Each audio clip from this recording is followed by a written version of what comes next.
Hello everyone, उम्मीद है आप सब ठीक होंगे। ये हमारा लेक्चर नंबर 4 है। आप अपनी स्क्रीन पे देख सकते हैं। आज हमारा जो टॉपिक है वो है sense of is am are.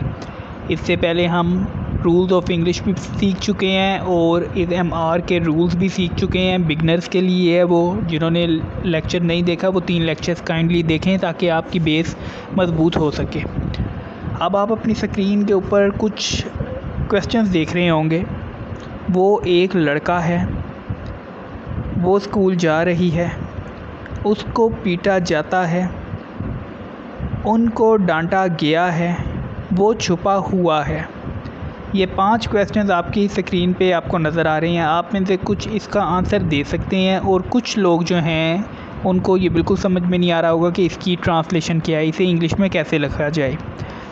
अगर आपको आता भी है तो आप इसको वीडियो को ज़रूर देखें, क्योंकि कई जगह आप मिस्टेक कर सकते हैं। और अगर आपको बिल्कुल नहीं आता तो आप लाजमी इस वीडियो को देखें ताकि आप ज़िंदगी भर कभी मिस्टेक ना करें।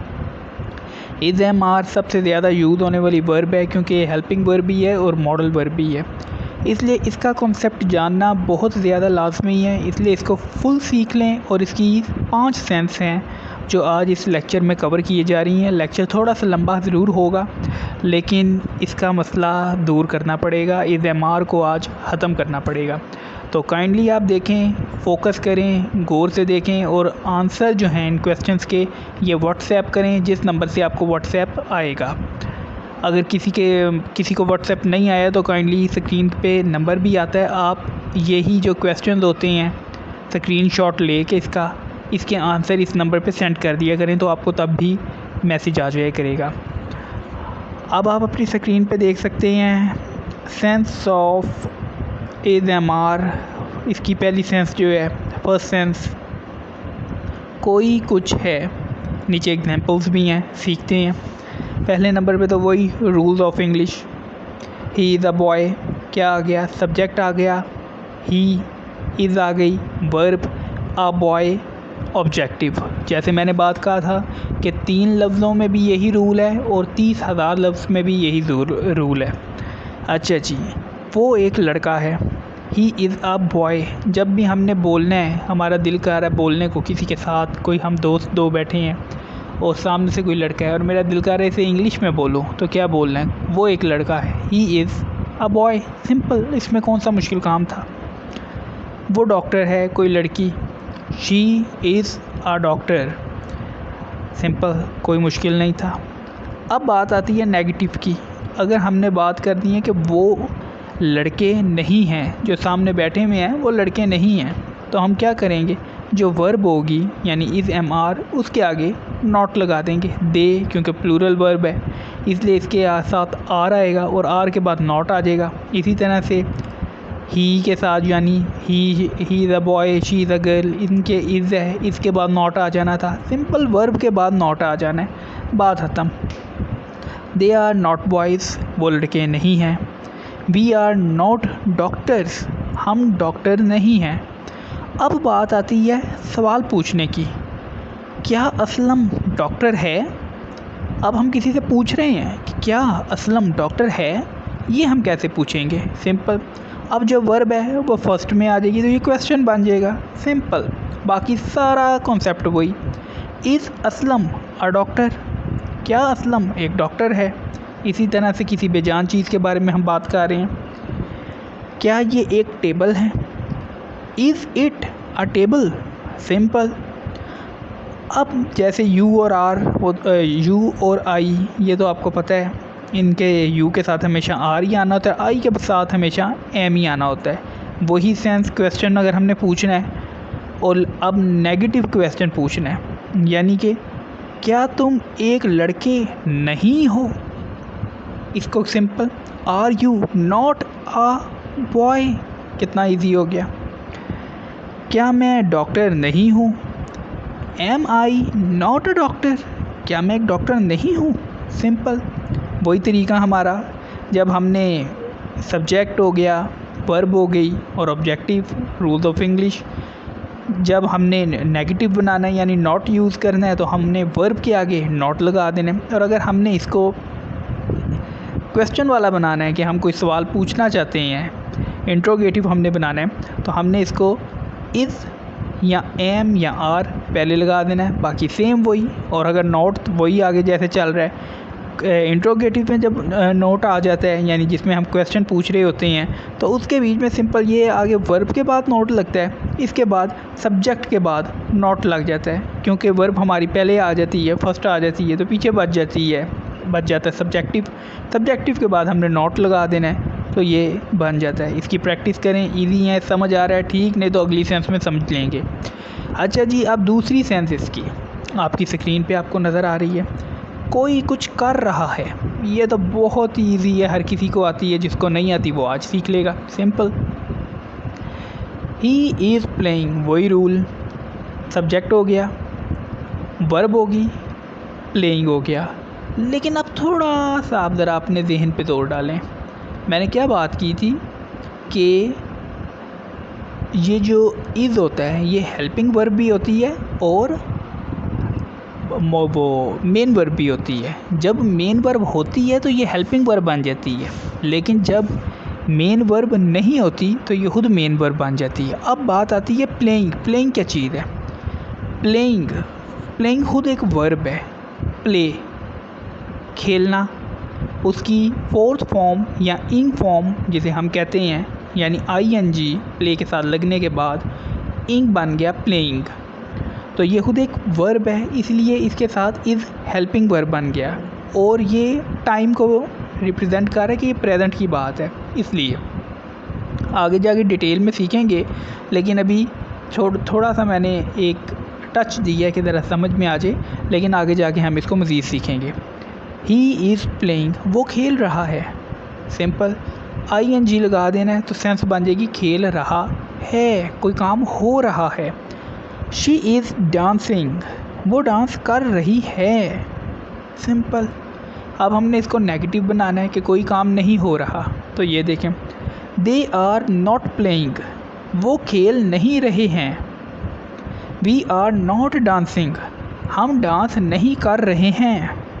सिंपल। अब इंट्रोगेटिव बनाना है, यानी हम क्वेश्चन पूछ रहे हैं किसी से, क्या ये खेल रहा है, यानी कोई एनिमल है, समझे डॉग है, क्या ये खेल रहा है? इज़ इट प्लेइंग, क्या असलम डांस कर रहा है? Is Aslam dancing. सिंपल, बहुत ईजी था। ऐसे ही हमने नॉट लगा देना है। नॉट क्या?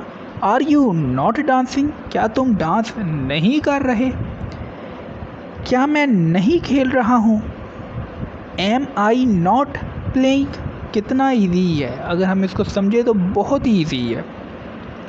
आगे अब हम अपनी स्क्रीन पे आप देख सकते हैं तीसरी सेंस, कुछ किया जाता है। इसमें अक्सर स्टूडेंट पजल होते हैं, क्या किया जाता है? इसके बीच में हैज़ लगा देते हैं, हैव बीन लगा देते हैं, उसके अलावा और भी बड़े काम करते हैं, लेकिन ये भी इस MR की ही एक पैसिव वाइज शक्ल है। पैसिव वाइज वो अभी आपको समझ में नहीं आएगा, लेकिन मैंने आपको, जिनको आ रहा है वो समझ जाएं, लेकिन जिनको नहीं आ रहा वो हम आगे जाके सीखेंगे। लेकिन सेंस है सिंपल सा। अब मैंने आपको बताया था कि 3 फॉर्म्स होती हैं, first form, second form, third form, और एक इंग फॉर्म होती है। इसे हम फोर्थ फॉर्म भी कह सकते हैं, लेकिन ज़्यादातर इंग फॉर्म ही कहा जाता है। वो जैसे हमने ऊपर पढ़ ली कि किसी के आगे भी इंग लगा देंगे, ING किसी फॉर्म के आगे भी, तो वो बन जाएगा, यानी उसका मतलब बन जाएगा कि कोई काम हो रहा है। अच्छा जी, अब इसके बीच में हमने, क्योंकि ये पैसिव वाइज है, जब भी हमने किसी के बारे में बात करनी है, अभी हम आपके सामने स्क्रीन पे आप देख सकते हैं इसके एग्जांपल्स हैं, अभी एग्जांपल्स लेंगे, लेकिन जब भी आपने किसी के बारे में कुछ किया जाता है, कुछ होता है, तो हमने इस MR के बाद थर्ड फॉर्म लगा देनी है, थर्ड फॉर्म। अच्छा, अब किसी भी वर्ब की 90% जो थर्ड फॉर्म होती है ना, वो होती है ED बाद में लग जाता है। मिसाल के तौर पे चीट, उसकी चीटिड, स्कॉल्ड यानी डांटना, उसकी स्कॉल्डेड। 90%। 10% ऐसी वर्ब्स होती हैं जो एक स्पेसिफिक होती हैं, वो हम बाद में सीखेंगे, अभी हम ED वाली बात ही ज़्यादातर करेंगे, ठीक है।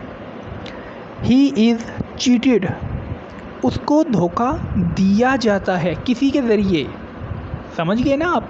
अगर हमने मिसाल के तौर पे कहें कि उसको धोखा दिया जाता है असलम के ज़रिए, तो हम क्या कर देंगे, आगे लगा देंगे बाय असलम, लेकिन हमें अभी उसकी ज़रूरत नहीं, वो हम बाद में सीखेंगे। समझ गए होंगे आप। उसको धोखा दिया जाता है, ही इज़ चीटेड। उसको डांटा जाता है, शी इज़ स्कॉल्डेड।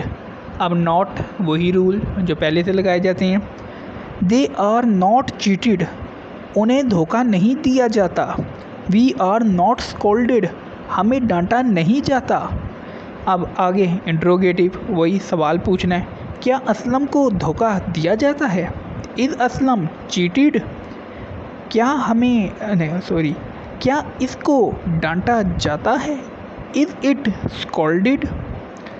अब अगला नॉट के साथ वही, are you not cheated?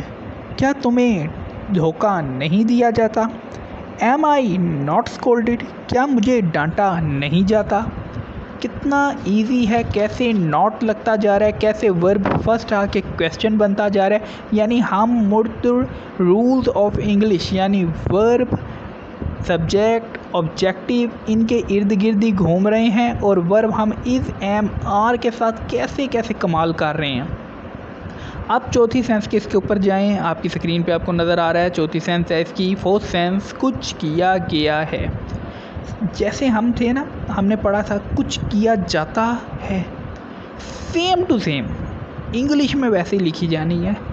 Urdu के बीच में हमने इसलिए डाला है क्योंकि लोगों के लिए समझना मुश्किल हो जाता है। जब हम कहते हैं कि इसकी इंग्लिश बनाओ, कुछ किया जाता है, वो बना लेते हैं, और जब हम कहते हैं कुछ किया गया है, वो फ़र्क तरीके से लिख देते हैं, जबकि दोनों की इंग्लिश सेम टू सेम है। सिर्फ उर्दू हिंदी के बीच में इनकी सेंस फ़र्क है, जबकि इंग्लिश के बीच में इन सब की सेंस एक ही है। और उर्दू इंग्लिश में भी अगर हम इनकी सेंस निकालें तो एक ही बनती हैं, लेकिन कहाँ फ़र्क तरीके से जाता है, इसलिए हमें ये टॉपिक रखना पड़ा है। सेम जैसे पिछला लिखा था वैसे ही लिखना है। इसके बाद यानी वर्ब के बाद थर्ड फॉर्म लगा देनी है और बात ख़त्म। ही इज़ चीटेड, जैसे हमने पढ़ा था और वो कहा था उसको धोखा दिया जाता है। शी इज़ स्कॉल्डेड, उसको डांटा जाता है, यही हमने पढ़ा था ना। अब इसकी हमने सेंस बदल दी, लिखा सेम इंग्लिश में वैसे जाएगा। ही इज़ चीटेड, उसको धोखा दिया गया है। शी इज़ स्कॉल्डेड, उसको डांटा गया है। नॉट वही सेम जैसे पहले सीखा था। दे आर नॉट चीटेड, उनको धोखा नहीं दिया गया है। वी आर नॉट स्कॉल्डेड, हमें डांटा नहीं गया है। इंट्रोगेटिव, वही सवाल पूछना। इज़ असलम चीटेड, क्या असलम को धोखा दिया गया है? इज़ इट स्कॉल्डेड, क्या उसको डांटा गया है? ये किसी एनिमल के बारे में बात हो रही है, इसलिए इट आ गया। अच्छा जी, अब are you not cheated, not आ गया इंट्रोगेटिव में।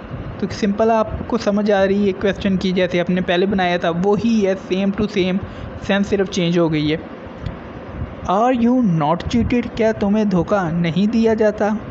एम आई नॉट स्कॉल्डेड, क्या मुझे डांटा नहीं जाता या डांटा नहीं गया है? Simple. Are you not cheated, क्या तुम्हें डांटा नहीं जाता, क्या तुम्हें डांटा नहीं गया, एक ही है। आगे एम आई नॉट स्कॉल्डेड, क्या मुझे डांटा नहीं जाता, क्या मुझे डांटा नहीं गया, सेम टू सेम, कोई फ़र्क नहीं।